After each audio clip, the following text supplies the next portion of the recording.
Well, of course, respected sport journalist Michel Obi joins us on TVC Breakfast this morning to look ahead to the elective Congress taking place in Rabat, Morocco later today. Good morning to you, Michel. Good to have you join us on TVC News. Okay, I guess we're having some issues there with Michel Obi. And, let me say that I am excited about the new date of the sports festival. I hope it's not an April Fool date. Okay. But let's get to the business. It's not only about elections today. It's also about amendments, constitutional amendments in the Congress of CAF. And a document being circulated suggests that we may be having 5 vice presidents after today's 43rd General Assembly, my brother. All right, let's start from what happened 4 years ago.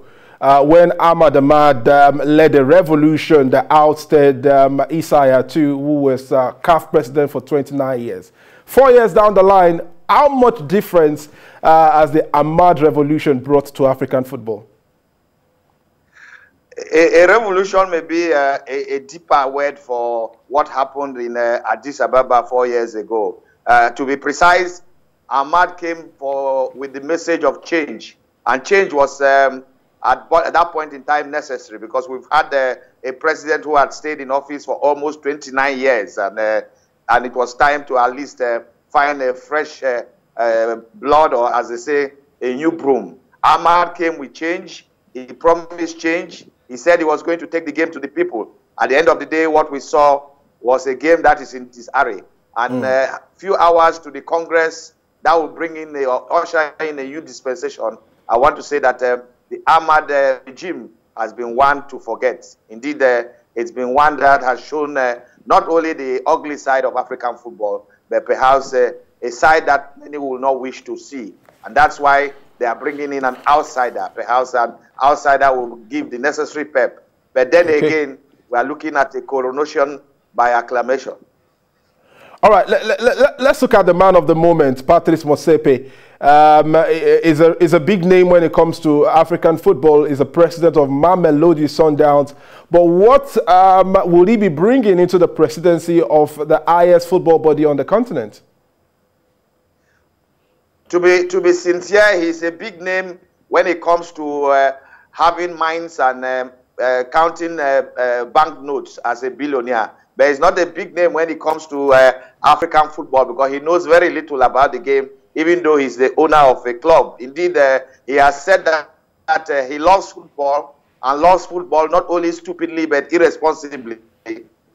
And he puts his money there. So, but that doesn't make him a big name when it comes to the management of the game, because he's not the one managing his club, Mamelodi Sundowns. But come to think of it, he's a successful businessman, a boy from Soweto who cashed on the post-apartheid relapse of the fall of gold, bought mines, and as a lawyer and a finance expert, he worked hard to make his billions. Indeed, easily the 3rd richest man in South Africa. All right, Mitchell, before I let you go, here is where he's coming from. Here's a man who campaigned for only 2 weeks.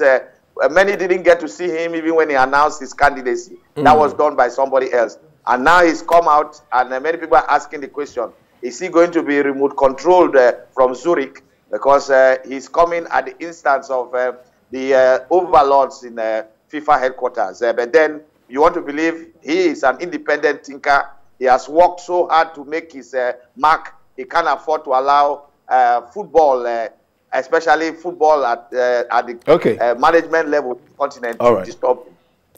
Well, of course, a lot of questions still hangs in the balance as far as Patrice Motsepe's candidacy is concerned. Just one word, Mitchell, before I let you go.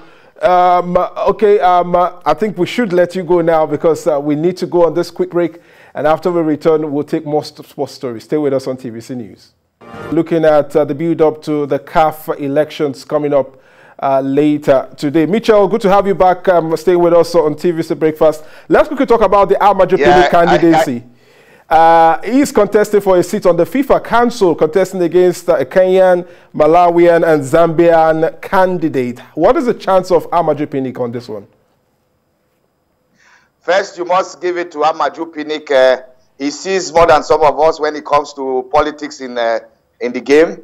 He was the one who nominated Patrice Motsepe and was a leading campaign leader of the Motsepe campaign. That will give him an edge, more than anything else, given the fact that he is also a member of the CAF Executive Committee. He understands the inner workings and the politics. And he has gone around over 36 countries. That is not easy.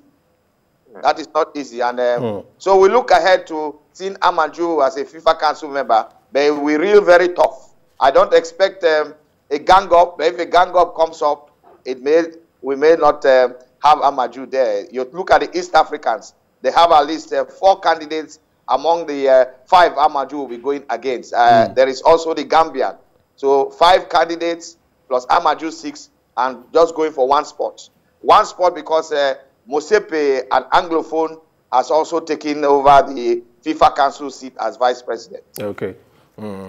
Well, thank you very much for your insight, Michel Obi, President of the African Sports Journalists Union, for sharing your thoughts with us on TVC Breakfast. Of course, we hope the best for African football in the coming years, especially under Patrice Motsepe.